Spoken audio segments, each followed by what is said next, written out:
Trigger warning for mentions of a harmful relationship. My boyfriend, 27 male, does not like it when I, 27 female, use WTF while we are texting or chatting online. WTF is something that I've been using since I was 13, and honestly, it's a hard habit to break. It's like asking someone to stop typing LOL or LMAO. By the way, I am unaware of. And there is an update. 3 days later, I talked to my boyfriend after the incident, and this is how it basically went down. Me: are you still upset with me? Boyfriend: no, I don't care anymore. You don't have to change yourself for me, but just to let you know, I'm not attracted to girls that say WTF often. Me: is it just the acronym WTF, or is it the F word too?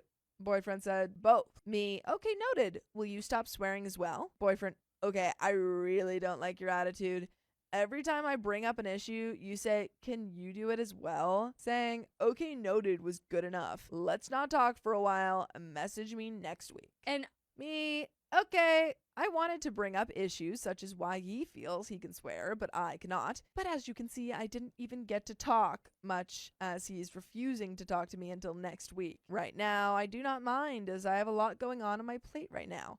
And I don't want to deal with anything until my stuff gets sorted out, but I am appalled by his behavior. I do not believe I displayed a bad attitude.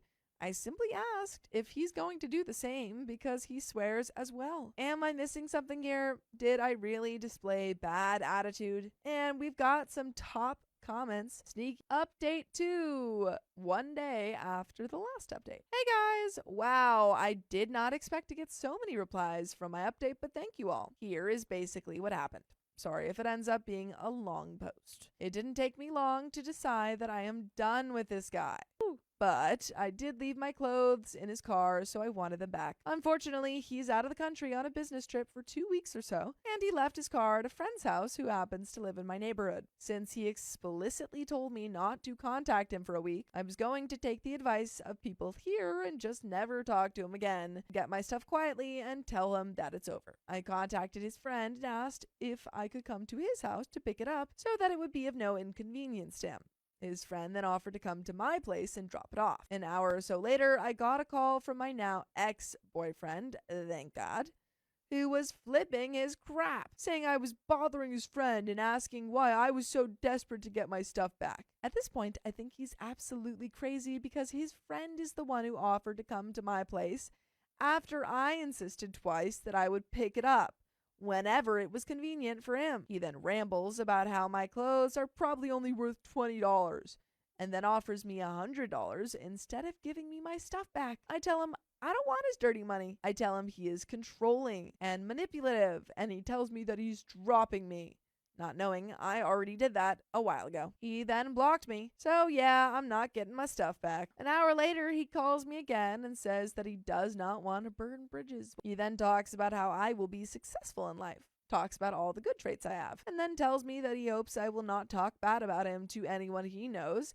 because he cares a lot about his image. He told me he is shocked that I called him manipulative and controlling, as he's never heard these words from anyone before and doesn't believe he is. He then said if I'm manipulative and controlling, why do I have so many rich and successful friends? After that, he tells me that I am immature and that he is much more experienced in relationships because he has dated more girls than I have dated guys. He keeps rambling about how our city is small and that he's well known, so he needs to keep up his reputation. But he called me to make me feel better. He told me that if I were to tell the whole world about this situation, everyone would agree with him. I laughed because I literally did ask the world and practically no one sided with him. I wanted to send him the link, but he blocked me on everything. He did apologize for being manipulative, controlling, and possessive, which really surprised me, but he said it in an annoying tone that did not sound sincere. But hey, at least I got some sort of apology. He then tells me that he completely moved on from the whole WTF incident a long time ago, but he wanted to reinforce how bad it was so that I never do it again.